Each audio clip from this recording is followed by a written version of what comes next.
اعوذ باللہ من الشیطان الرجیم بسم اللہ الرحمن الرحیم الحمد للہ رب العالمین والصلاة والسلام علی خاتم النبیین۔ قسط نمبر 357 پارٹ 357 قرآن پاک سورہ نمبر 31، 31ویں سورہ لقمان کی آیات 12 سے لے کر 19 تک، آیات 12 to 19 تک کا آسان ترین اردو زبان میں ترجمہ، تفسیر، تشریح اور اس کے اوپر رننگ کمنٹری کریں گے۔ شروع کرتے ہیں۔ پچھلی قسط کی جو آخری بات تھی اس میں اللہ تعالیٰ نے یہی بات فرمائی تھی کہ میں نے تو زمین، آسمان اور اس کے اندر جو چیزیں اور جاندار وغیرہ بنائے ہیں، آسمان سے پانی اتارا اور زمین کو پھر جان بخشی ہے، تو جو منکرین کو اللہ تعالیٰ کہتے ہیں کہ تم بتاؤ کہ جن کو تم میرے ساتھ شریک کرتے ہو، جن کو میرے علاوہ معبود مانتے ہو، انہوں نے کیا پیدا کیا؟ اور پھر خود ہی جواب دیا کہ انہوں نے تو کچھ نہیں پیدا کیا۔ تو اللہ نے کہا کہ تم لوگ تو ظالم ہو، سری گمراہی میں پڑے ہوئے ہو۔ یہاں تک ہم بات کر چکے تھے جی۔ تو اب یہاں سے آگے جناب چلتے ہیں، اور جو آیت نمبر 12 سے شروع کرنا ہے اس کو ہم تلاوت کرتے ہیں، اور پھر ترجمہ، تفسیر اور اس کے اوپر رننگ کمنٹری کریں گے، اور پھر اگلی آیتوں کی صرف ترجمہ اور تفسیر کریں گے جی۔ شروع کرتے ہیں۔ اللہ تعالیٰ فرماتے ہیں جی، بسم اللہ الرحمن الرحیم، وَلَقَدْ آتَيْنَا لُقْمَانَ الْحِکْمَةَ أَنِ اشْکُرْ لِلَّهِ وَمَنْ يَشْکُرْ فَإِنَّمَا يَشْکُرُ لِنَفْسِهِ وَمَنْ كَفَرَ فَإِنَّ اللَّهَ غَنِیٌّ حَمِیدٌ۔ ٹھیک ہے جی، آیت نمبر 12 کی تلاوت ہوگی جی۔ اب اس کو ترجمہ دیکھتے ہیں اور ساتھ بات کرتے ہیں۔ تو وَلَقَدْ آتَيْنَا لُقْمَانَ الْحِکْمَةَ، تو ترجمہ یہ جی، اللہ تعالیٰ فرما رہے ہیں ہم نے یہی حکمت لقمان کو بھی دی اور ہدایت فرمائی کہ اللہ کا شکر ادا کرو، اور جو شکر کرے گا تو وہ اپنے لیے ہی شکر کرے گا، اور جو ناشکری کرے گا تو اللہ کو اس کی کچھ پرواہ نہیں، اس لیے کہ اللہ بے نیاز ہے، وہ اپنی ذات میں ستودہ ہے۔ ٹھیک ہے جی، اب اس کو ہم سمجھتے ہیں جی کہ یہاں پہ اللہ تعالیٰ کیا فرما رہے ہیں۔ تو سب سے پہلی بات اللہ تعالیٰ نے فرمائی کہ ہم نے یہی حکمت لقمان کو بھی دی۔ اب دو باتیں جی، حکمت دی ہے یہی والی، یہ کون سی والی ہے جی، اور لقمان کو بھی دی، تو لقمان کون ہے جی؟ ٹھیک ہے جی، اور پھر اگلی بات کہ اللہ کا شکر ادا کرو۔ ٹھیک ہے جی، اب اس کو دیکھتے ہیں جی۔ سب سے پہلے تو یہی حکمت سے یہاں پہ مراد یہ ہے، یعنی اس قرآن مجید میں، یعنی جو اللہ تعالیٰ نے کتاب اتاری ہے اپنے نبی پاک پر، اس کے اندر جو اللہ کی آیات اور جو حکمتیں ہیں اور جو حکمت کتاب میں بیان کی جا رہی ہے، وہ اللہ تعالیٰ نے کہا جی اسی قسم کی جو حکمت ہے ہم نے لقمان کو بھی جاری کی۔ ٹھیک ہے جی، تو جو حکمت کی باتیں کتاب میں بیان کی جا رہی ہیں قرآن پاک میں، تو وہ جو ان کی حکمت ہے اس کی انڈرسٹینڈنگ لقمان کو بھی دی گئی ہے۔ اور یہ جو لفظ یہاں اسی لیے جو سورہ کی ابتدا میں بھی، آپ کو پتہ نہیں، سورہ کی ابتدا میں بھی آیا تھا یہی والی بات۔ جب اس سورہ کو ہم نے ابتدا کی تو وہاں پہ کیا تھا جی، کہ یہ کتاب حکمت کی بات ہے۔ یہ سورہ الف لام میم ہے، اور یہ پر حکمت کتاب کی باتیں ہیں، کہ حکمت والی کتاب کی باتیں ہیں۔ تو یہ اسی کا ذکر کر رہے ہیں کہ جو یہ حکمت والی کتاب ہے، اس کی جو انڈرسٹینڈنگ ہے حکمت کی، وہ اللہ تعالیٰ نے ان کو بھی عطا فرمائی ہے، لقمان کو بھی۔ مطلب کیا ہو؟ مطلب یہ کہ لقمان، بعد میں ذکر کروں گا، اس کو عرب کے جو لوگ بھی نا، وہ اپنی قوم کا بہت ہی بڑا، جس طرح کہہ لیں سقراط اور افلاطون سمجھتے تھے۔ تو اللہ تعالیٰ ان کو سمجھا رہے ہیں، مشرکین مکہ کو، مخاطبین کو کہہ رہے ہیں کہ جن کو تم اپنا بہت بڑا عقل مند شخص سمجھتے ہو نا، اور واقعی وہ عقل مند بھی تھے، تو وہ جو ہیں ان کو بھی میں نے یہی والی حکمت عطا کی تھی۔ جو حکمت کی انڈرسٹینڈنگ اس قرآن میں ہے نا، ان کو بھی اس کی انڈرسٹینڈنگ تھی جی، جو حکمت کی باتیں اس میں آئی ہیں جی، اس کی، اور اس کتاب کے اندر بھی وہی تعلیمات بھی وہی تھیں جو آج محمد صلی اللہ علیہ وسلم آپ کو پیش کر رہے ہیں۔ تو اس سے پہلے اسی طرح کی حکمت کی جو باتیں تھیں وہ حکمین لقمان کو بھی اللہ تعالیٰ نے عطا فرمائی تھی، ان کو بھی آتی تھی، ان کو بھی اللہ نے یہی حکمت عطا کی تھی، تو وہ بھی یہی باتیں کرتے تھے۔ اور تم تو ان کو بہت بڑا اپنا مانتے ہو بھی، ان کا بڑا ذکر کرتے ہو بھی، تم جس طرح آج کی مثال دیں تو بھی تم تو اپنی قوم کے ان کو، بلکہ ان سے پہلے وہ گزر چکے تھے، سوری سکرات اور افلاطون، تو تم یہ ہے نا بھی تمہارے لیے تو ایک ہی طرح جس طرح سکرات اور افلاطون والی بات ہوئی نا، تو تمہارے جو بڑوں میں سے تھے جن کو تم خود سمجھدار مانتے ہو، تو ان کو بھی یہی والی حکمت میں نے عطا کی ہوئی تھی، اور وہی تعلیمات آج آپ کو حضرت محمد صلی اللہ علیہ وآلہ وسلم پیش کر رہے ہیں، یعنی آپ کو پرابلم کیا ان باتوں کو ماننے میں، تو یہ والی بات تھی۔ تو اب میں اس کی دوبارہ پڑھ کے تو آگے چلتا ہوں۔ تو ہم نے یہی حکمت لقمان کو عطا دی۔ حکمت کی آپ کر دی بھی، حکمت کس حکمت کی بات کر دی وہ تو ہم نے بتا دی۔ اب جو میں نے بولا کہ لقمان کو یہ بہت بڑا سمجھتے تھے کہ ان کا وہ تھا بھی، جب اللہ تعالیٰ بھی یہی کہہ رہے ہیں نا، تو وہ بہت بڑے تھے، حکیم تھے، دانا تھے، تو وہ کون تھے ان کا تھوڑا تعارف کرا دوں آپ۔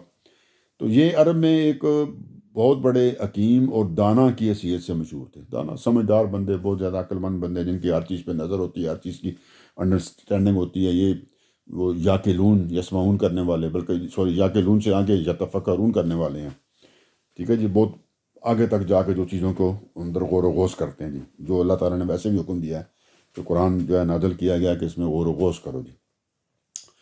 تو یہ عرب کے اندر بھی ان کی مطلب جو مشہوری تھی وہ یہی تھی کہ انتہائی سمجھدار، حکیم کا مطلب یہ ہوتا ہے، اور دانا تھے، بڑے سمجھدار تھے، ماہر تھے، ایکسپرٹ تھے، بہت ہی عقل مند نہیں ہوتے جس طرح لوگ، وہ تھے۔ اور عرب کے جو پرانے شاعر تھے جن کو شعرائے جاہلیت کہا جاتا ہے، وہ اپنے شعروں میں ان کا بھی ذکر کرتے تھے اور ان کے قبیلے کا ذکر بھی کرتے رہے ہیں جی۔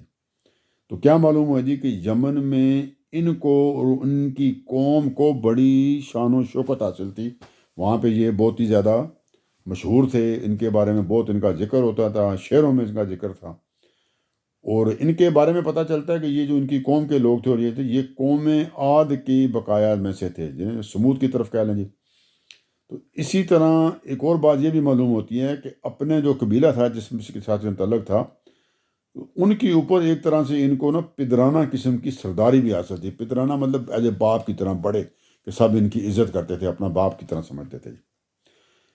آگے پھر جب ہم جائیں گے تو جو نصیحتیں نقل ہوئی ہیں ان سے، جو نصیحتیں انہوں نے کی ہیں، ان سے بھی یہی واضح ہوتا ہے کہ یہ جو نصیحتیں تھیں ان کی، ایک طرح سے یہ اپنے بیٹے کو کر رہے تھے، خاص طور پہ ان کو جب وہ کچھ ذمہ داری سونپ رہے تھے، ٹھیک ہے جی، تو اس وقت یہ انہوں نے ان کو نصیحتیں بھی کی تھیں۔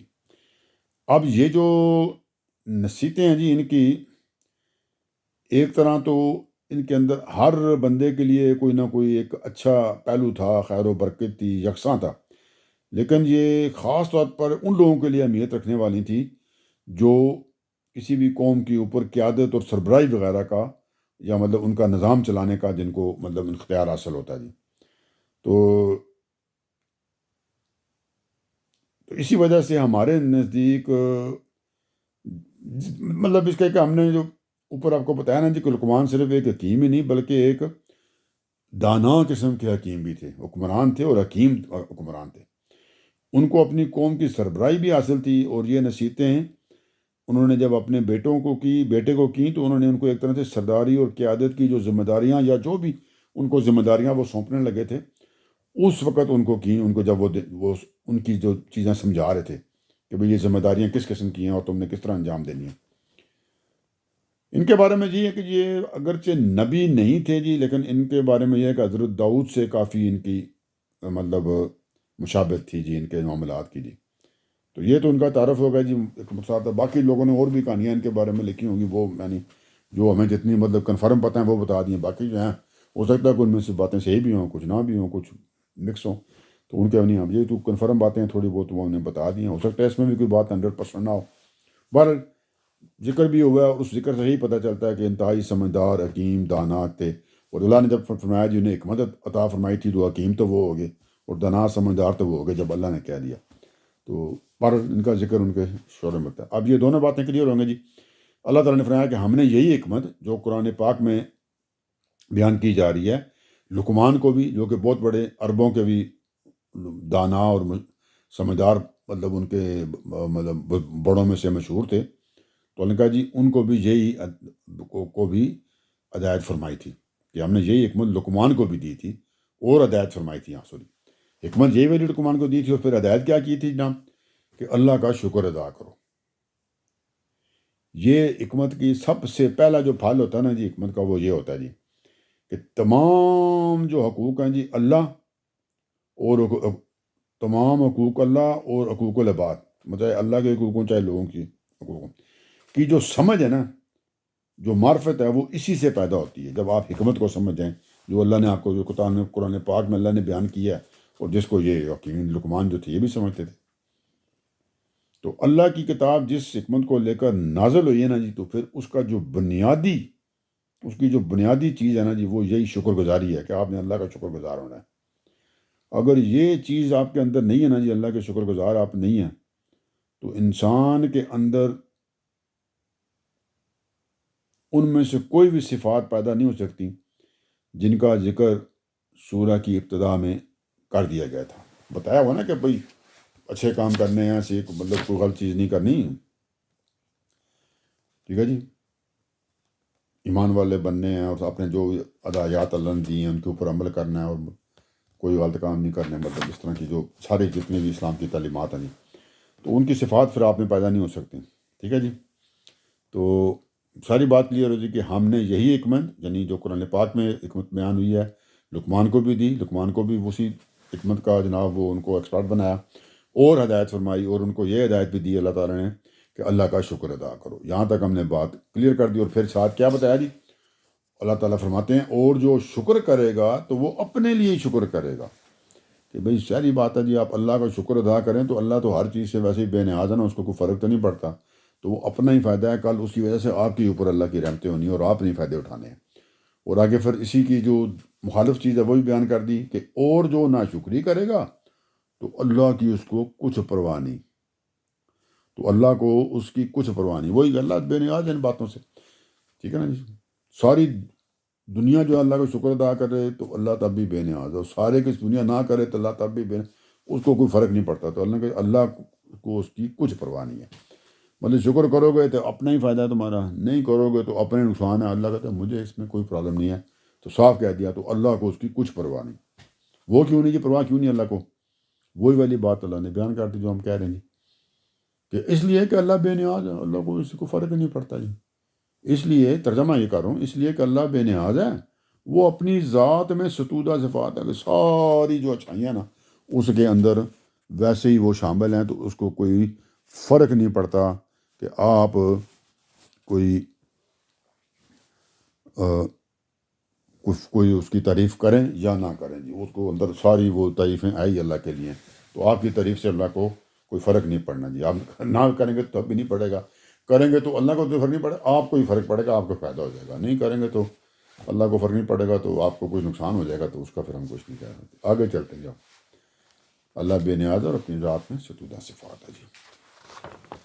آگے چلتے ہیں اب جی. اب یہ ساری بات کا پھر تقاضا کیا جی کہ یہ جو باتیں سمجھائی جائیں گی جو کی جائیں گی جو حکمت کی باتیں جو قرآن میں ہیں تو ان کی تو ایک ہی آپ کو پتہ نا سب سے مین میسج تو ایک ہی ہے نا کہ اللہ ایک ہی ہے اللہ کا کوئی شریک نہیں ہے. توحید کی وہی باتیں تو لازمی تقاضا کیا ہو جس بات کا کہ کسی کو خدا کا شریک نہ ٹھہرایا جائے. تو اب یہاں سے ہم ترجمہ شروع کرتے ہیں کہ یہ ذہن میں رکھ لیں کہ جو سب سے مین جو چیز ہے مطلب حکمت کی بات ٹھیک ہے نا اور شکر والی بات کی ساری سب سے پھر پہلا جو آپ کو جو فائدہ اور آپ کی ہے کہ وہ تب بھی ملے گا کہ اللہ کے ساتھ کسی کو شریک نہ کریں. تو اب اس کے بعد کیا اللہ تعالیٰ فرما رہے ہیں جی ترجمہ یہاں سے کرتے ہیں. تو اللہ تعالیٰ نے فرمایا وَإِذْ قَالَ لُقْمَانُ یاد کرو ترجمہ یاد کرو جب لقمان نے اپنے بیٹے کو نصیحت کرتے ہوئے کہا تھا. تو اب اللہ تعالیٰ نے وہ ایک طرح سے سرگزشت لقمان کی شروع کر دیجیے حکیم لقمان کی کہ بھئی یاد کرو کہ تمہیں یاد ہے کہ نہیں کہ جب لقمان نے اپنے بیٹے کو نصیحت کرتے ہوئے کہا تھا جی. اب اس سے کیا مراد ہے مطلب یہ اسپیشل ذکر کیا اللہ تعالیٰ نے. تو یہ کوئی ایسا اوکیزن یا ایسا وقت نہیں تھا کہ ویسے ہی سرسری سی انہوں نے کوئی بات کر لی کچھ کر لی. یہ باقاعدہ ایک اہتمام کے ساتھ ایک باقاعدہ ایک اہتمام کر کے سکون کر کے اسپیشل جسے کہتے ہیں نا جی مل کے بٹھا کے اچھی طرح کی نصیحت جو کی جاتی ہے نا، اس کی بات ہو رہی ہے. مطلب ایک پوری ارینج کر کے نا بات کو پھر نصیحت کی جا رہی ہے. ویسے ہی نہیں کہ سرسری سی بات ہوگی، راہ چلتے ہوئے دو باتیں اس کو، یار خیال رکھنا یہ ہے وہ فلاں، نہیں یہ نہیں. تو انہوں نے کہا ادھر آئیں جی بیٹا میرے، ادھر آؤ، وہاں بیٹھو آرام سے، میری بات سنو، میں تمہیں کوئی بات سمجھانے لگا ہوں. تو اب اس کو اپنے ذہن میں رکھنا ہے، اس کو اچھی طرح سننا ہے، اس پہ پھر غور و فکر بھی کرنا ہے، عقل بھی استعمال کرنی ہے، پھر اس پہ عمل بھی کرنا ہے. اس طرح بٹھا کے ایک نا آرگنائز طریقے سے انہوں نے اپنے بیٹے کو نصیحت کرو کی. تو اللہ تعالیٰ نے فرمایا یاد کرو جب لقمان نے اپنے بیٹے کو نصیحت کرتے ہوئے کہا تھا. تو باقاعدہ وہ ان کو بھی پتہ تھا کہ کیا کر رہے ہیں، اور جو سننے والا تھا اس کو بھی پتہ تھا کہ میرے ابا جان اب کیا کر رہے ہیں.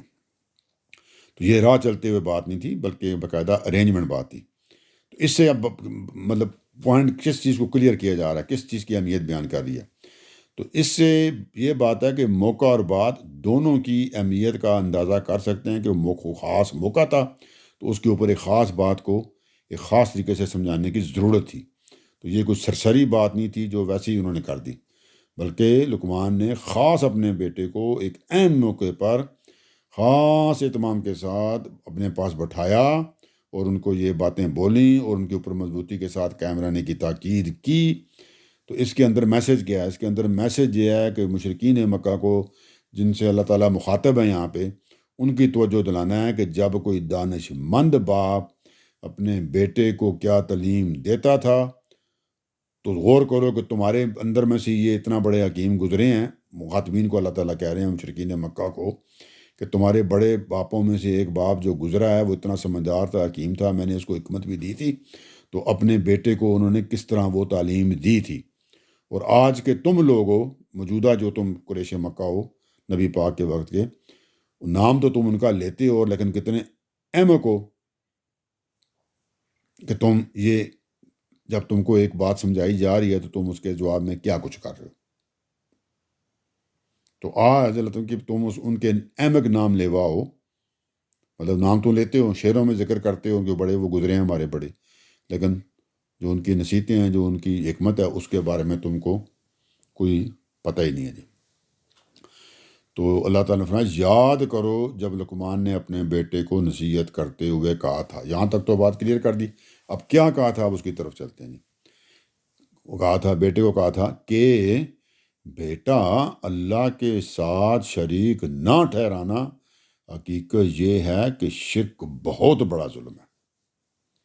کیا خوبصورتی ہے جی کہ نصیحت کا سٹارٹ ہی یہاں سے ہوا ہے.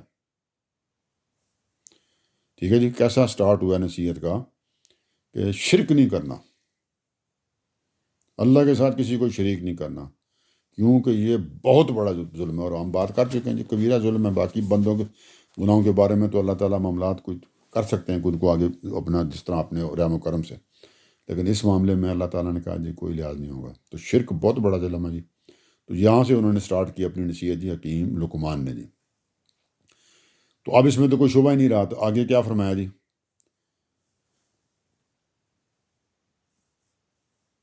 آگے چلتے ہیں جی، اب ساتھ ساتھ دیکھتے ہیں کہ یہاں پہ کیا باتیں ہو رہی ہیں جی. اب اللہ تعالیٰ یہاں سے آگے فرما رہے ہیں جی کہ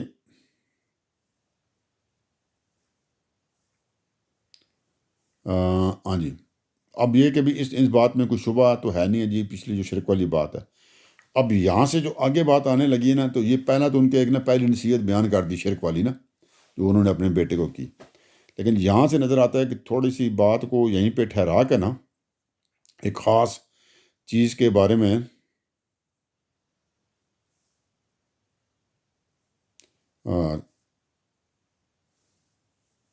وہ ڈائریکٹ وہاں سے نا بات کو ایک طرف رکھ کے نا وہ آگے جائیں گے تو ہم دیکھیں گے وہ قیامت کی طرف چلے جائیں گے. انہوں نے اللہ کے حقوق کے بارے میں تو بات کر دی نا حکیم لقمان. دیکھیں نا حکمت ہے اس کے اندر، بڑی ایک حکمت ہے کہ ایک بات انہوں نے کی تو اب یہاں سے آگے تھوڑا موضوع چینج ہو گیا. موضوع کیا چینج ہو گیا کہ اللہ تعالیٰ نے، اللہ تعالیٰ کی بھی، کیونکہ اللہ سے بڑا حکیم کون ہے، حکمت کون ہے، اور لقمان کو بھی اللہ تعالیٰ نے حکمت دی تھی. تو اب اس کے اندر ایک بڑا خاص، ایک بڑا باریک پوائنٹ آ رہا ہے کہ اپنے بیٹے کو نصیحت کرتے ہوئے کہا تھا، اللہ تعالیٰ فرما رہے ہیں کہ بیٹا اللہ کے ساتھ شریک نہ ٹھہرانا، حقیقت یہ ہے کہ شرک بہت بڑا ظلم ہے. تو اب یہ بات کر کے یہاں پہ تک تو میں کر بھی چکا ہوں، تو اب یہاں سے جو آگے بات ہم تھوڑی سی چینج کر دی گئی، اللہ تعالیٰ نے اب یہاں سے ایک ڈفرینٹ بات شروع کر دی۔ اب یہاں سے آپ کے ذہن میں آئے گا کہ لقمان نے کیا ہوا، اللہ تعالیٰ کے بارے میں جو حق تھا وہ تو بیان کر دیا جی، لیکن یہ مناسب نہ سمجھا کہ اللہ تعالیٰ کا جو حق ہے، مطلب یہ اللہ کے ساتھ کسی کو شریک نہ کرنا، کہ اس کا ذکر کر کے وہ ساتھ ہی اپنی بات بھی کر دیتے، اپنے حق کا ذکر کرتے بیٹے کے اوپر۔ تو انہوں نے نہیں کیا، کہ انہوں نے کہا بھی یہ حکمت کے خلاف ہے، خلاف ادب بات بنتی ہے کہ اللہ کے ساتھ میں اپنا بتاؤں جی، کہ پہلے اللہ کا بول کے پھر اپنا شروع کر دوں، تو پھر یہ بھی تو بات نکل سکتی ہے نا کبھی، اصل میں تو اپنی کوئی بات کرنا چاہتے تھے۔ تو انہوں نے وہاں سے یہ بات نہیں کیا، اس سے آگے انہوں نے قیامت کی بات شروع کر دی جو آگے آئے گی۔ تو اب یہاں سے اللہ نے کیا، انہوں نے تو نہیں کیا، لیکن اللہ تعالیٰ کی حکمت ہے کہ اللہ کا ایک بندہ وہ حکمت کے تحت خلاف ادب چاہتے ہوئے نہیں کرتا، تو اللہ نے اپنی طرف سے یہاں پہ یہ بات کر دی جو اگلی بات اب آنے لگی ہے۔ وہ بیٹے کے اوپر اپنے باپ کا ہی کوئی حق کی بات کرنی تھی نا، تو انہوں نے نہیں کی، کہ لقمان نے جو اللہ نے ان کو حکمت دیا اس کے تحت کہ میں اللہ کی یہاں پہ بیان کر رہا ہوں بڑائی، اور کہ اللہ کے ساتھ شرک نہیں کرنا، تو اب میں اس کے بعد اپنی بات کروں، تو انہوں نے کہا بھی حکمت اور ادب کے خلاف ہو جائے گی، تو انہوں نے نہیں کی۔ لیکن اللہ تعالیٰ نے یہاں سے وہ بات شروع کر دی والدین کے حقوق والی۔ تو اس کے بعد جو اگلی بات اب لقمان کریں گے وہ آگے جا کے آئے گی جو قیامت کے بارے میں ہوگی۔ چنانچہ لقمان جو تھے حکیم، وہ تو اب یہ اللہ کی بات کر کے کہ شرک نہیں کرنا، اب آگے چل رہے گا قیامت کی طرف، لیکن اللہ تعالیٰ کی طرف سے یہاں سے جو آیت ابھی آ رہی ہیں اس خلا کو پر کرنے کے لیے اللہ نے یہاں سے ڈائریکٹ بات اس بارے میں کر دی۔ بات تو ساری اللہ تعالیٰ کی طرف سے بیان ہو رہی ہے نا، قرآن پاک ہے نا، سارا اللہ تعالیٰ کی طرف سے آیا ہے، اللہ تعالیٰ کا کلام اور نبی کے اوپر اترا جی۔ تو اب وہاں سے اب یہ درمیان والی بات جو ہے اب ان کی نصیحت میں ڈائریکٹ نہیں آ رہی ہے، نصیحت آگے دوبارہ شروع ہوگی جو پھر میں بتاؤں گا۔ تو اب یہ ان کی جو پہلی نصیحت ہے کہ جی اللہ کے ساتھ شرک نہیں کرنا۔ اب یہاں سے آگے پڑھتے ہیں، اب اللہ تعالیٰ نے یہاں سے جو والدین کی حق کی بات تھی اللہ تعالیٰ نے کر دی، کیونکہ انہوں نے نہیں کی جناب۔ تو اب اس میں شبہ نہیں جناب کہ بھئی یہ جو اوپر والی بات تھی کہ اللہ کے ساتھ تو شرک والی بات ہو ہی نہیں سکتی۔ تو اب اللہ تعالیٰ آگے یہ فرماتے ہیں، ہم نے انسان کو اس کے والدین کے بارے میں بھی نصیحت کی ہے۔ تو اب اللہ تعالیٰ نے ان کی جو نصیحت ان کو کرنی چاہیے تھی، لیکن انہوں نے حکمت اور اللہ کے ادب کی وجہ سے نہیں کی کہ میں اپنی ذاتی بات کیوں لاؤں لگے، تو اللہ تعالیٰ نے یہاں سے ڈائریکٹ پھر نصیحت کر دی۔ ٹھیک ہے جی، تو اللہ تعالیٰ نے فرمایا ہم نے انسان کو اس کے والدین کے بارے میں بھی نصیحت کی ہے، کہ مطلب اپنے بارے میں تو اللہ کہے نا کہ میرے ساتھ کسی کو شریک نہیں کرنا، تو اب والدین کے بارے میں نصیحت کی ہے۔ اب آپ کہیں گے جی یہ والدین کی نصیحت کی بات کیا ہے؟ یہ نصیحت تقریباً تمام اللہ کی کتابوں میں اس کا ذکر ہوا ہے جی۔ قرآن مجید نے بھی ایک سے زیادہ مقامات پر اس کی تلقین فرمائی ہے۔ اس میں شبہ نہیں کہ جی انسانوں میں سب سے مقدم حق انسانوں میں سے والدین ہی کا جی۔ تو اس کی وجہ یہ ہے کہ خدا کے بعد وہی ہیں، یعنی والدین ہی ہوتے ہیں جن کی وجہ سے انسان دنیا میں وجود میں آتا ہے، اور پرورش پانے کا وہ ذریعہ بھی آپ کے بنتے ہیں، آپ کے دنیا میں آنے کی وجہ وہ بنتے ہیں۔ ٹھیک ہے جی، تو اللہ نے کہا جی کہ اس میں شبہ نہیں کہ ہم نے انسان کو اس کے والدین کے بارے میں بھی نصیحت کی ہے جی۔ تو یہ یہاں تک بات کلیئر ہوگی۔ اب اس سے آگے چلتے ہیں، اب وہ آگے اللہ تعالیٰ تھوڑی سی تفصیل کرنے لگے ہیں اس کی۔ تو اللہ تعالیٰ فرماتے ہیں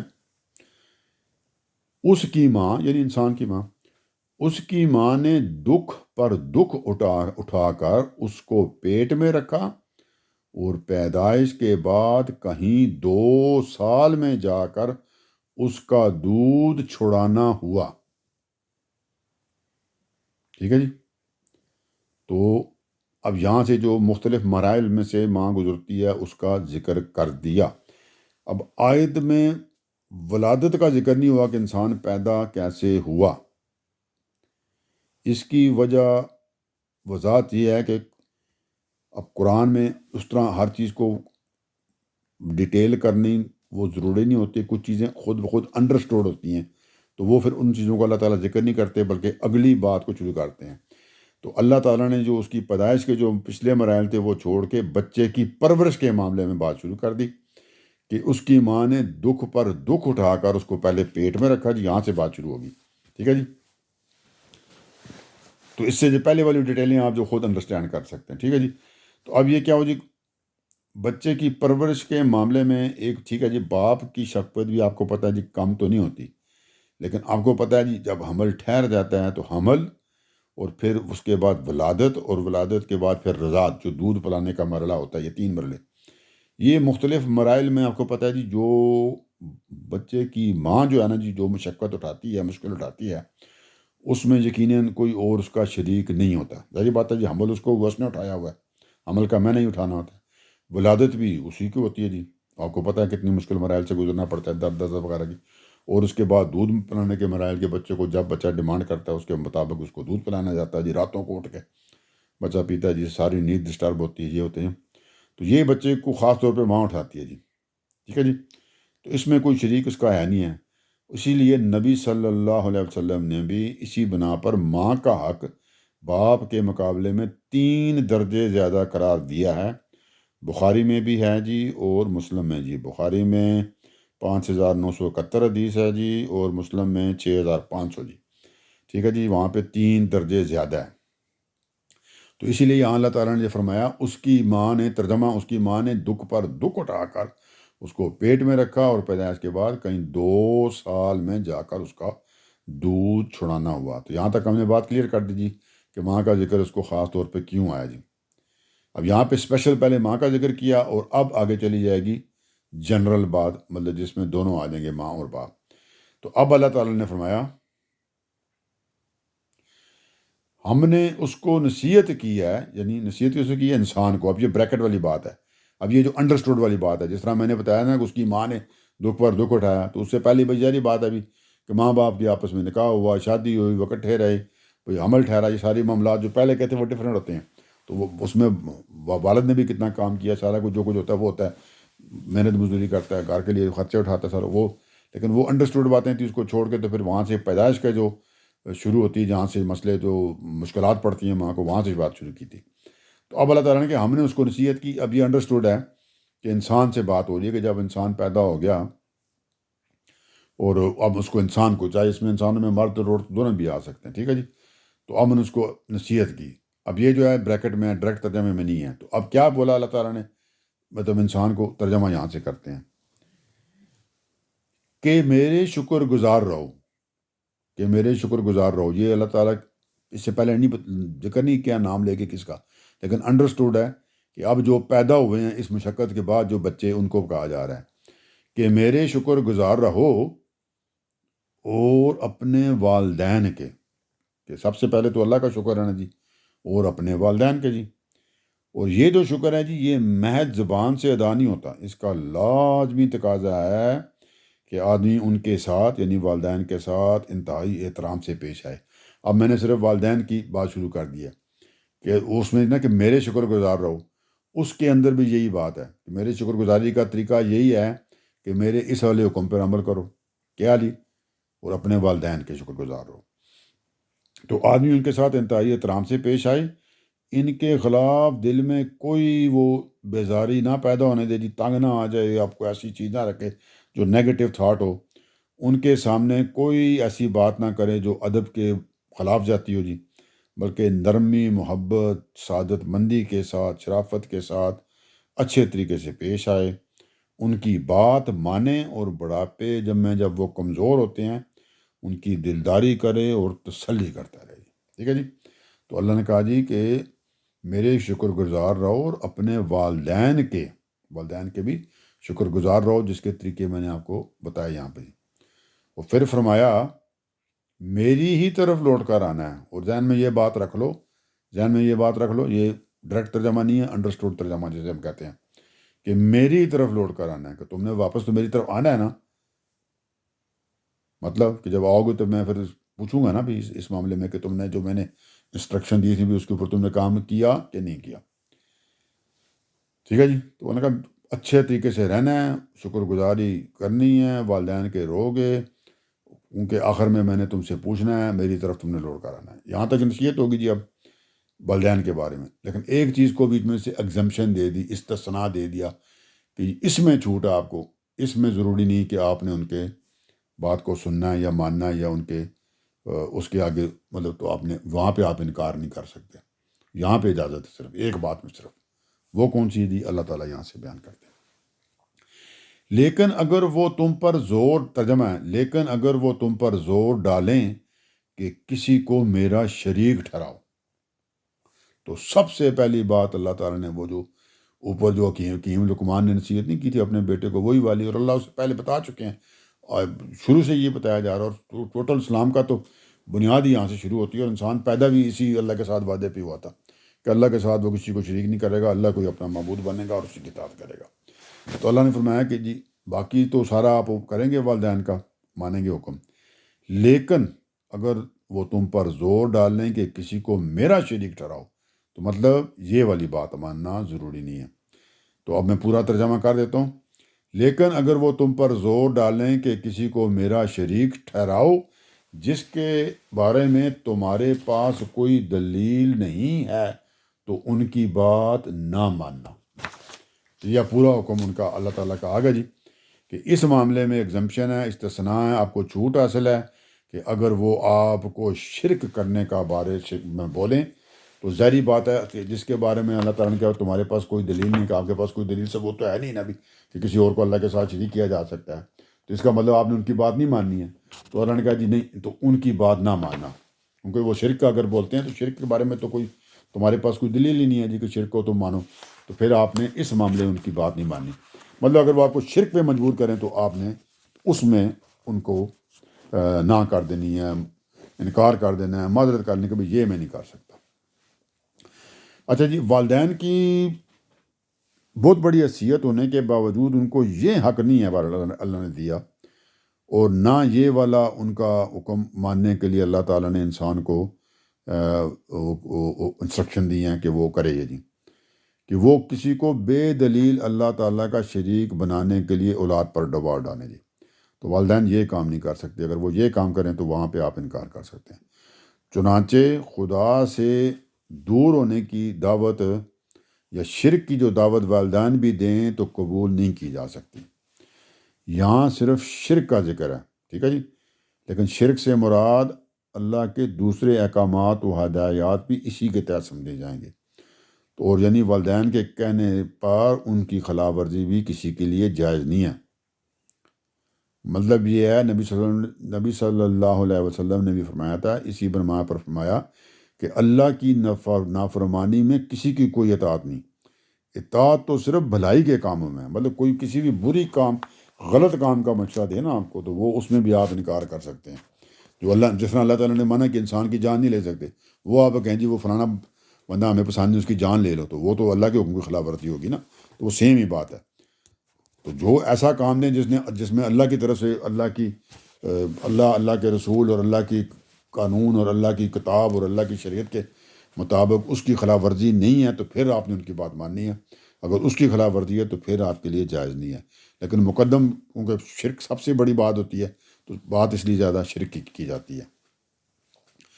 ٹھیک ہے جی، یہاں تک بات ہوگی جی کلیئر، کہ کسی بھی غیر اسلامی کام کا وہ کہہ لیں گے تو وہ نہیں ہو سکتا جی۔ اچھا جی، یہاں تو یہ بات تو کلیئر کر دی، جس طرح پہلی بات کلیئر تھی اطاعت کرنی ہے وہ بھی کلیئر، پھر نہیں کرنی جس میں وہ بھی کلیئر۔ اب جو ایک اور بات ہے جس کے اندر آپ 50-50 ہو سکتے تھے، اللہ نے وہ بھی کلیئر کر دی جی۔ 50-50 کیا جی؟ ترجمہ یہاں سے کرتے ہیں۔ اب اللہ تعالیٰ اس کے بعد فرماتے ہیں، دنیا میں البتہ ان کے ساتھ نیک برتاؤ رکھنا اور پیروی انہی کے طریقے کی کرنا جو میری طرف متوجہ ہیں۔ اب اس کے اندر جو ہے نا جی، اللہ تعالیٰ جو بات ہے کہ دنیا میں البتہ ان کے ساتھ نیک برتاؤ کرنا، پیچھے منع کیا نا کہ شرک والی بات کے بارے میں بات نہیں ماننی، لیکن اب یہ فرمایا کہ دنیا کے معاملے، مطلب یہ ہے صاف سادہ زبان میں کہ شرک جیسے گناہ پر اصرار کرنے کے باوجود، جس کا آپ نے انکار بھی کر دیا، باقی جو معاملات ہیں، دنیا کے معاملات ہیں اور دوسرے معاملات ہیں جس میں اللہ اور اللہ کے قانون کی خلاف ورزی نہیں ہے، جس میں شرک نہیں ہے، تو ان معاملات میں والدین کے ساتھ اپنے حسن سلوک کا رویہ دستور کے مطابق جو رواج ہے اسی طرح قائم رکھنا ہے، چاہے انہوں نے آپ کو یہاں تک یہ بولا تھا کہ شرک کریں، تو وہ بات نہ مان کے آپ نے پھر بھی ان کے ساتھ انسانی سلوک ہی کرنا ہے، اچھے حسن سلوک ہی رکھنا ہے، ان کی ضروریات تب بھی پوری کرنی ہے، حالانکہ آپ کو وہ دعوت دے رہے تھے کہ آپ بھی، یا آپ کو فورس کر رہے تھے کہ آپ کریں، وہ والی بات نہیں مانی، ٹھیک ہے۔ اور اس کے علاوہ ان کا پورا خیال رکھنا ہے، اور ان کے لیے دعا بھی کرتے رہیں کہ اللہ تعالیٰ ان کو ہدایت دیں جی۔ دین و شریعت کا معاملہ تو ہم نے پہلے ہی بول دیا، وہ الگ ہے،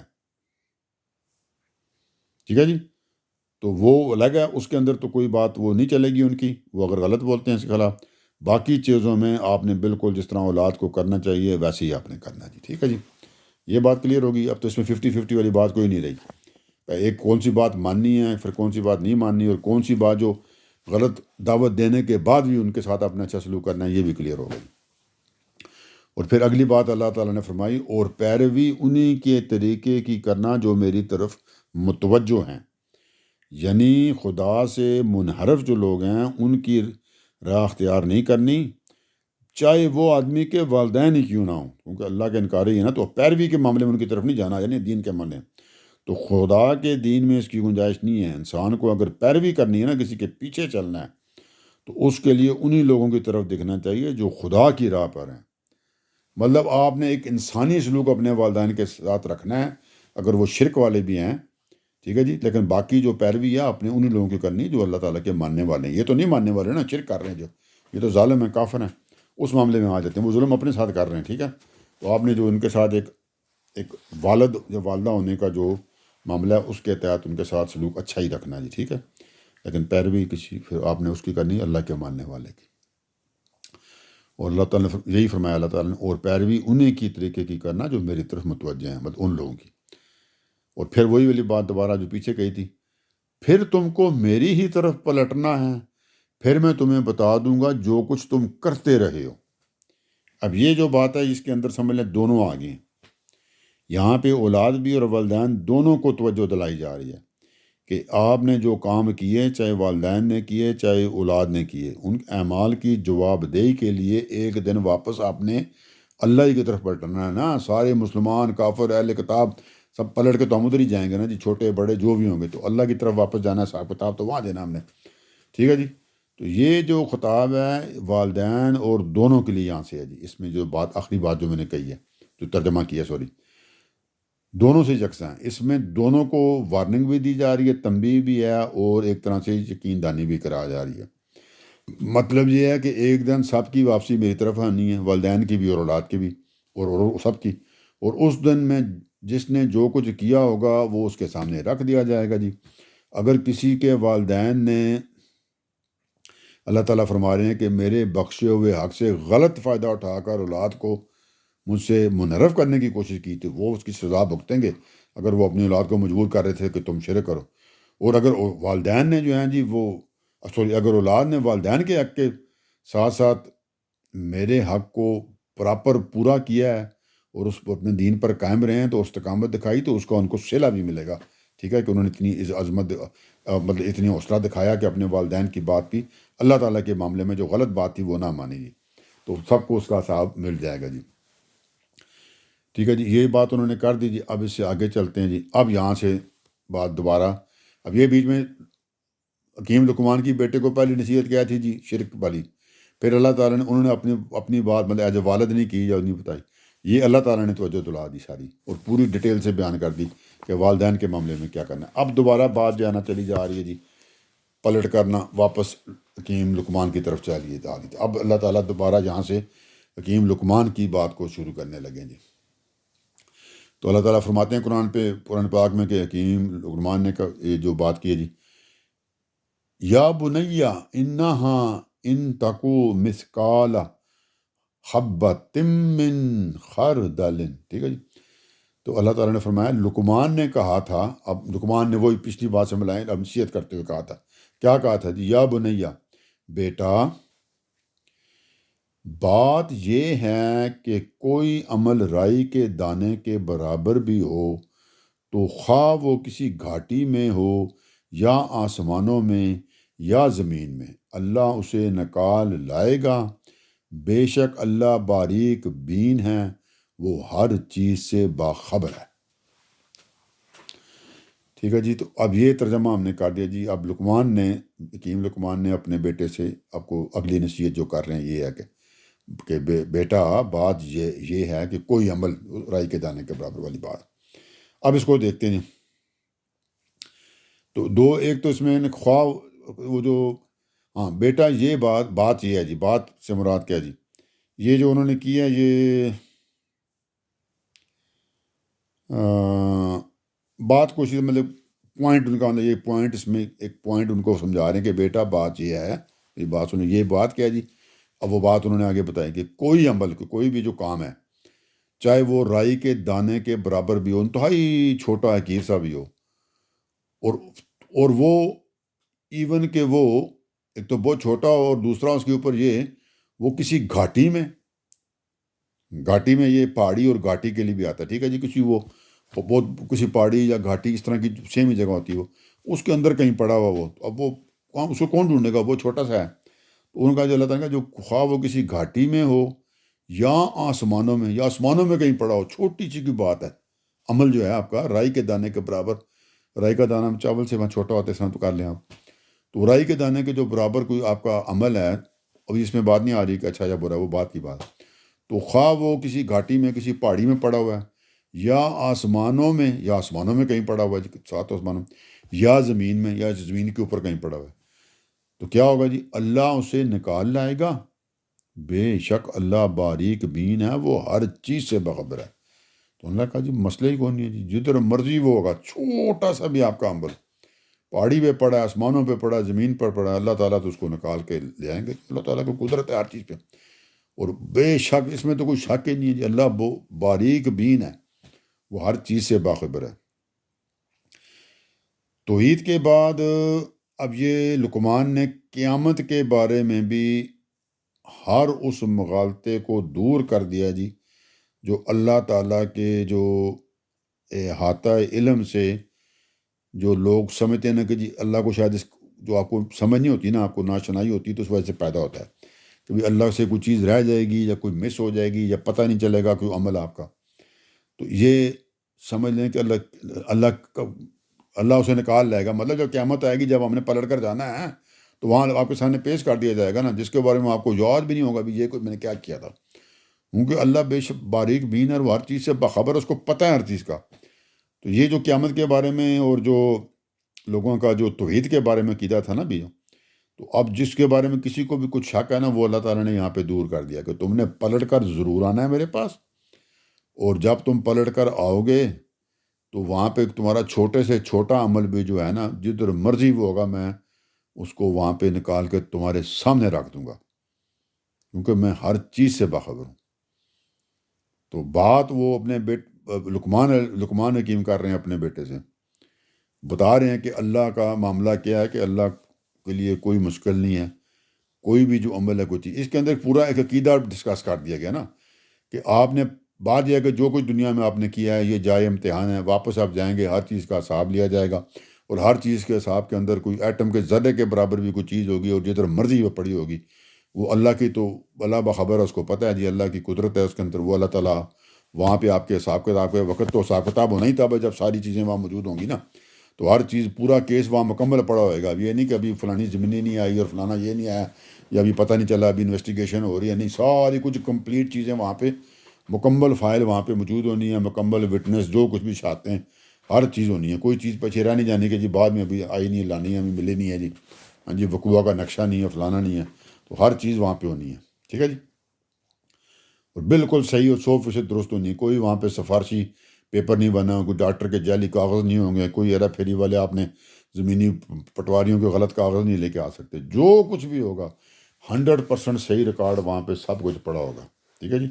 غلط سزا کی جو دنیا میں بھی سزا ہوتی ہے پرجری کی، تو وہاں پہ تو توبہ استغفار کریں جی، تو وہاں پہ ہر چیز 100% صحیح والی ہونی ہے.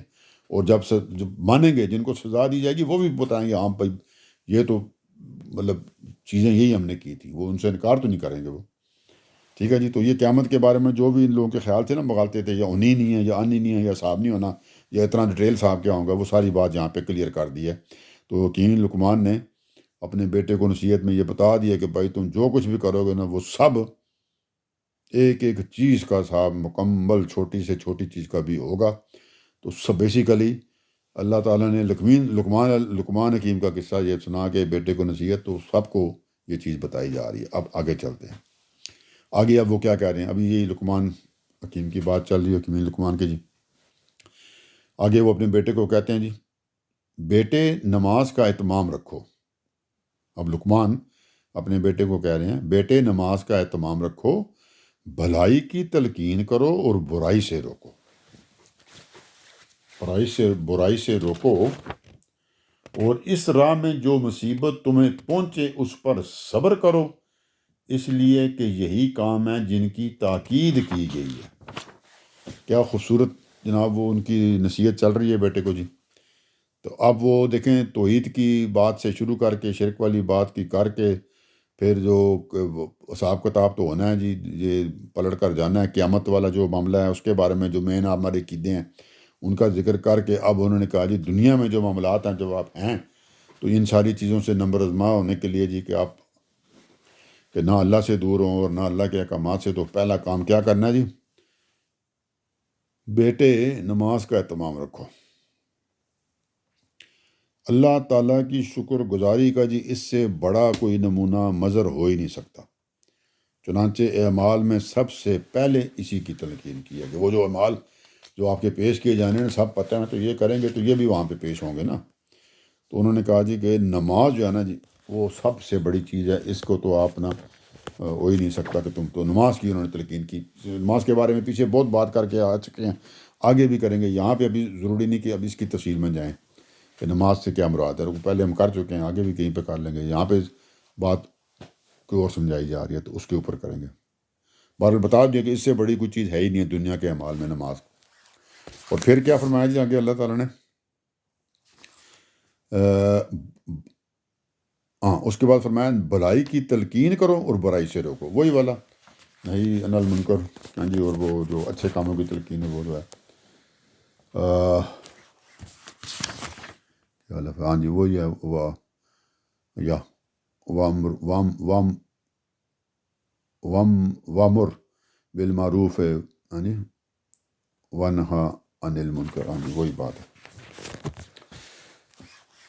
اب اس کو دیکھ لیتے ہیں جی یہاں پہ کیا مراد ہے جی اللہ تعالیٰ کی 28 یعنی انسانی فطرت میں جو باتیں آپ کو پتہ نا جی کہ پہچانی جاتی ہیں کہ یہ اچھی باتیں ہیں،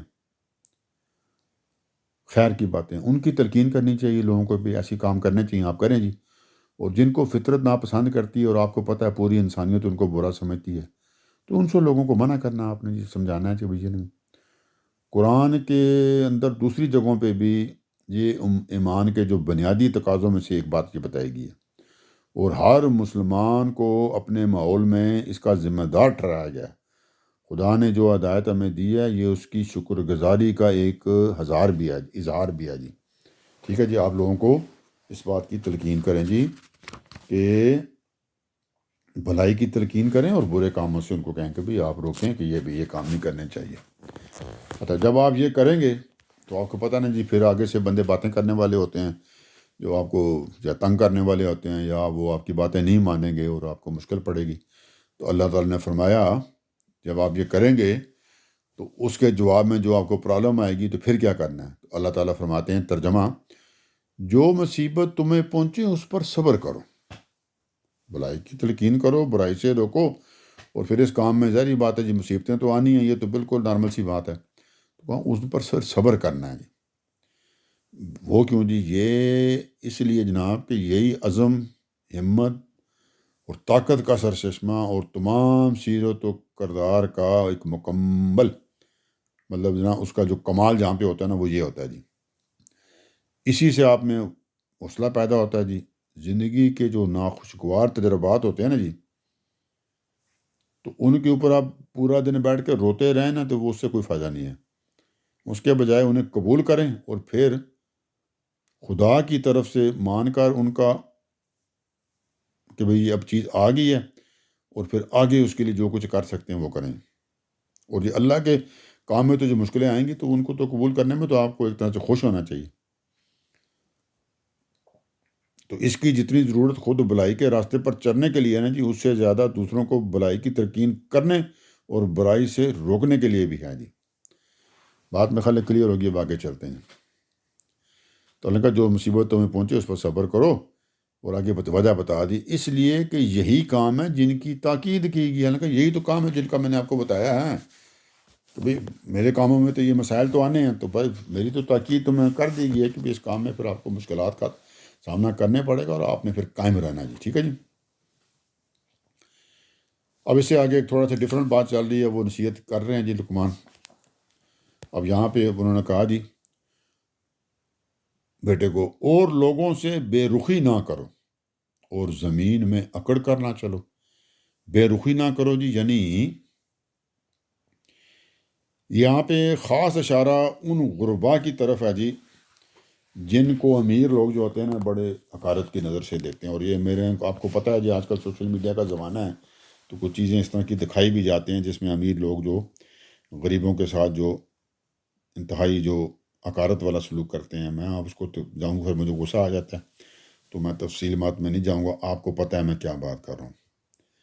تو یہاں پہ یہ اس کی بات کی یہ ہے کہ لوگوں سے بے رخی اختیار نہ کرو، خاص طور پہ اس میں جو بات ہے یہ غربا کی طرف ہے جن کے ساتھ امیر لوگ اور بڑے لوگ بدتمیزی اور غلط طریقہ اور ان کے اوپر اکڑ کے ساتھ بات کرتے ہیں جی، ٹھیک ہے جی۔ اور پھر آگے فرمایا اور زمین میں اکڑ کر نہ چلو، اور وہی والی بات کہ جی پھر دماغ اپنا نا پاؤں زمین پہ ہی رکھنے چاہیے، ان سے مطلب پھر اوپر نہ اٹھنے کی کوشش کرو، اور زمین میں اکڑ کر نہ چلو، کیونکہ زمین سے اٹھنے کی کوشش کریں گے تو واپس زمین پہ گر جائیں گے، تو بہتر یہ ہے پھر زمین پہ آرام سے چلو، اور زمین میں اکڑ کر نہ چلو۔ کیوں جی؟ اللہ تعالیٰ نے بتا دیا، اس لیے کہ اللہ کسی اکڑنے اور فخر جتانے والوں کو پسند نہیں کرتا۔ سادی سی بات ہے جی، اس سے بڑی بات تو کچھ ہو ہی نہیں سکتی کہ اللہ کہا جی میں پسند ہی نہیں کرتا کہ کوئی بندہ اکڑے اور کوئی بندہ تکبر کرے، فخر کرے جناب، بتاؤ میں یہ چیز، میں یہ چیز، میں وہ فلانا، کوئی میں شاہ نہیں ہے۔ ایک کھنچ لگتی ہے نا دل کی ایک آرٹری کو تو سارا میں منہ نکل جاتا ہے۔ تو اللہ نے کہا جی لوگوں سے بے رخی نہ کرو اور زمین میں اکڑ کر نہ چلو۔ یہاں تک تفسیر بھی کر دی تھی، اور اگلی تفسیر آٹومیٹک ہو رہی ہے، اس لیے کہ اللہ کسی اکڑنے اور فخر جتانے والے کو پسند نہیں کرتا۔ اب اس کی میں کیا کروں جی، مطلب اس کی تفسیر کی کچھ ضرورت نہیں ہے، لیکن اس کو سادہ کرنے کے لیے کر لوں، یعنی اللہ تعالیٰ اس سے نفرت کرتا ہے۔ تو اس سے آپ اندازہ کر لیں کہ کتنی سخت اللہ تعالیٰ کی طرف سے آپ کو خبردار کیا جا رہا ہے، وارننگ دی جا رہی ہے، تنبیہ کی جا رہی ہے، متنبع کیا جا رہا ہے، اس لیے کہ اللہ کسی اکڑنے اور فخر جتانے والے کو پسند نہیں کرتا۔ اس فکر کی جو سختی ہے نا اس کو آپ سمجھیں، تو مجھے نفرت کا لفظ استعمال کیا، میں اسے نفرت کرتا ہوں جی اس طرح کا کام کرے گا، ٹھیک ہے جی۔ آگے فرمایا، آگے حکیم لقمان ہے نا اپنے بیٹے کو سمجھا رہا، اپنی چال میں میانہ روی اختیار کرو اور اپنی آواز کو پست رکھو۔ پہلی اپنی چال میں میانہ روی اختیار کرو جی، آپ کو پتہ نا جی چال میں اکڑ نہیں ہونی چاہیے، اچھے طریقے سے نا دھیمے طریقے سے آپ کو چلنا چاہیے زمین کے اوپر، یہ نہیں کھڑک کھڑک کرتے کہ پتہ نہیں کیا ہو گیا جی، میں کیا بندہ آ گئی، ہٹو پرے ہو جاؤ، یہ ہو جی صاحب آ گئے، کوئی صاحب نہیں آ گئے، ٹھیک ہے جی۔ تو اپنی چال میں میانہ روی اختیار کرو، مطلب یہ اسی طرح وہی والی بات اکڑ کے تو فخر غرور کرتے ہوئے کہ میں یہ کپڑے پہنے ہوں، یہ چیز ہے، یہ جوتے ہیں، تو میں بڑا افسر ہوں، تو فلاں ہوں، تو اس طرح چلتے ہوئے آپ جا رہے ہیں، مطلب تمیز کے ساتھ، سب کو پتہ ہے میں کیا بات کروں، لوگوں کو ہمیں سمجھ نہیں آ رہی، سب کو سمجھ آ رہی ہے کہ چلنا کس طرح ہوتا ہے جی، انسانی طریقے سے چلیں بس۔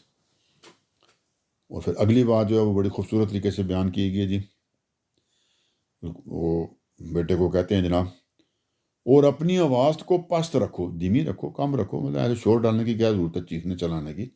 اور آگے بڑی خوبصورت مثال دی ہے، اور اپنی آواز کو پست رکھو، حقیقت یہ ہے کہ سب سے بری آواز گدھے کی آواز ہے۔ یہ ترجمہ ہے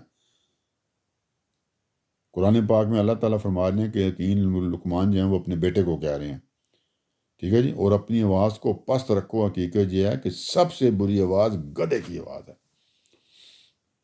تو یعنی آواز میں کرختگی اور یہ سختی اس طرح کا معاملہ نہیں ہونا چاہیے، نرمی اور مناسب خوبصورت طریقے، اچھے طریقے سے۔ آپ بات سنیں جی، آپ ادھر آئیں گے، اوہ ادھر، یعنی بدتمیزی نہیں کرنی چاہیے۔ اخلاق کی جو سب سے جو ضائع کرنے والی چیز ہے نا جی کسی کے، وہ اس میں جو تکبر اگر ہو تو وہ تکبر والے تکبرانہ طریقے سے بات کرے، اور یہ جو ہوتا ہے نا جی اس کا اظہار یہ انسان کے چہرے، اس کی گردن اور اس کی چال اور انداز گفتگو ہر چیز سے ظاہر ہوتا ہے۔ جب وہ تکبر کر ہوتا ہے لوگوں کو دور سے پتہ چل جاتا ہے کہ یہ بڑا کوئی نہ متکبر قسم کا شخص ہے، تکبر کرنے والا، اور بڑا میرے حساب میں کوئی بڑا جانور قسم کا بندہ اور بڑا کھوتا قسم کا بندہ ہے، ٹھیک ہے جی، میں بتا رہا ہوں کو، اور میں بھی ان کو دور سے پہچان دیتا ہوں۔ اب لقمان نے اپنے بیٹے کو یہ اسی سے بچنے کی ایک نصیحت کی ہے جی۔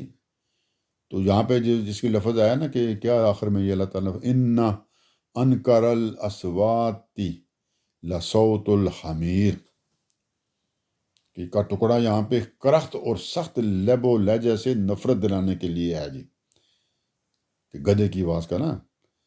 جب اللہ تعالیٰ نے انسان کو اتنی شرف بخشا ہے جی، اور اچھا ایک مخلوق خوبصورت بنائی ہے، اور اس کو اس نے بیان اور اچھی بات کرنے کا قابل بھی پیدا کیا اللہ تعالیٰ نے، اس نے کلام کی نعمت سے نوازا ہے زبان سے، تو اس کو کیا ضرورت ہے جی اپنے یہ ایک اچھے اس نے بیان کے اور اس نے کلام کی جو نعمت ہے جس کو اللہ تعالیٰ نے اطاعت کی ہے، تو اس کو چھوڑ کر وہ گدھوں کی صف میں شامل ہو جائیں، کوشش کریں۔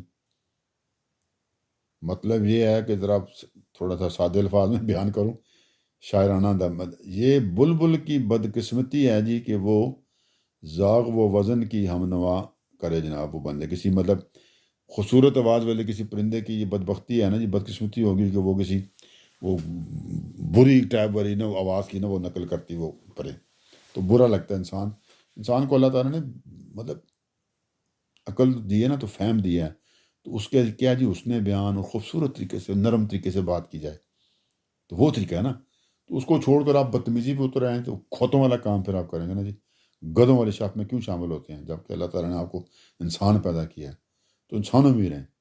تو کہتے ہیں کہ بات ذرا وہ سننے میں، اب دیکھیں وہ جب وہ کرتا ہے وہ کیا کہتے ہیں، وہ جب وہ ہنہناتا ہے کیا کہتے ہیں، تو اس کی عجیب سی بات ہوتی ہے۔ اب اس کو آپ نہیں سمجھے، وہ گدھا جو ہوتا ہے برا ہوتا ہے یہ ہوتا ہے کہ صرف مثال دی گئی ہے، ٹھیک ہے جی۔